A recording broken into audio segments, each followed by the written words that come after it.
The mountain road had always been more than a strip of gravel cutting through the wilderness. It was a lifeline, winding along cliffs, hugging pine-dotted ridges, and slicing through untamed terrain. It stood as a testament to determination. Years ago, when the land was raw and unwelcoming, the road did not exist. The path was treacherous. Jagged rocks, loose soil, and steep grades made it nearly impassable. But with persistence, machinery, and months of backbreaking labor, one man carved that road into existence with his own hands and vision. It was not built for luxury. It was built for survival. It gave access to the ranch tucked deep into the mountain valley, a place unreachable without that passage. It meant groceries could be hauled in during winter, lumber could be transported for repairs, and cattle could be moved when necessary. The road connected solitude to civilization, bridging the gap between isolation and livelihood. Every rock pushed aside, every curve graded, and every culvert place carried the weight of personal sacrifice. As time passed, neighboring landowners began using it as well. At first, it was a courtesy. A rancher or two might drive their trucks across the gravel, understand it was not theirs but grateful it was there. Over the years, however, that courtesy blurred into entitlement. The local homeowners association, which prided itself on order and control, began to view the road as part of their domain. They painted it on their maps, listed it in their bylaws, and spoke of it as though it had always belonged to them. The rancher watched this shift with quiet irritation. He knew what it meant when an HOA set its sights on something. It meant rules. It meant restrictions.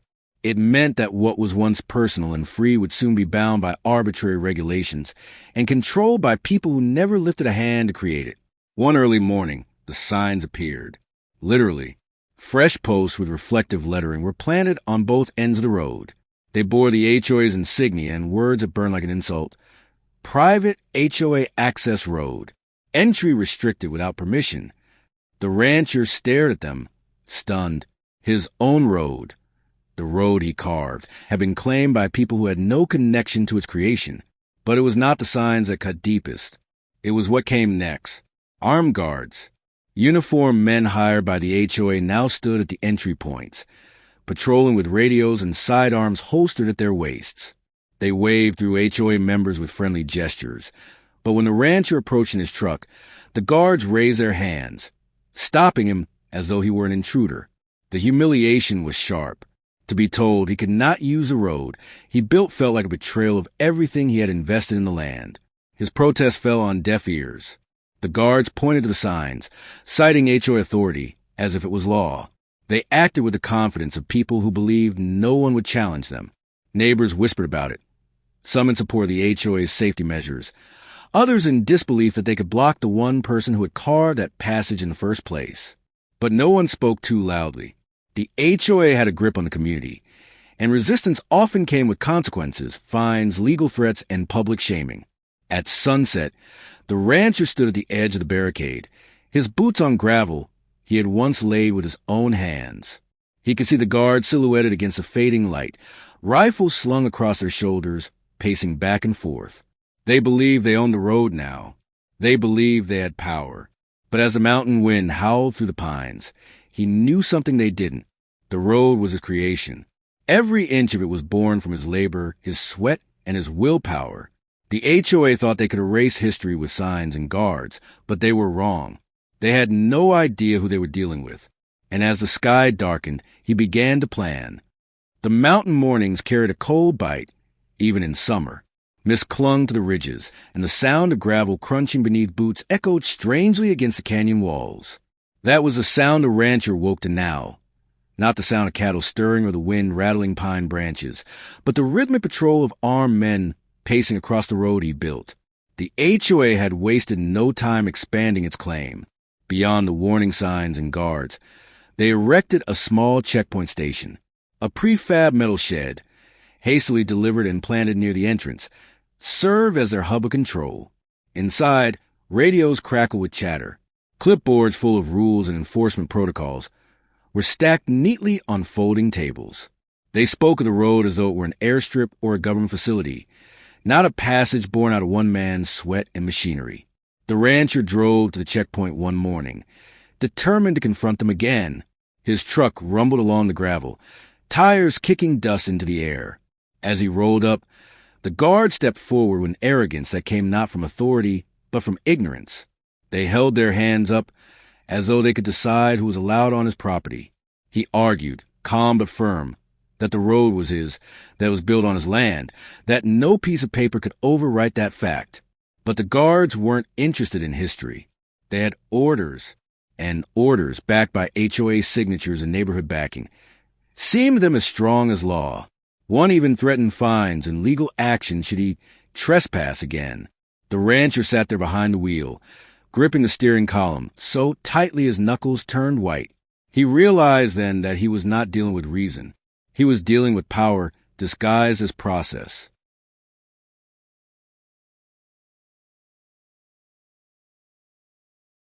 Word spread through the community quickly. Some neighbors whispered sympathy. They remembered seeing him blasting through rocks years ago, shaping the switchbacks by hand, hauling in gravel with rented machinery when no one else dared to tackle the mountain.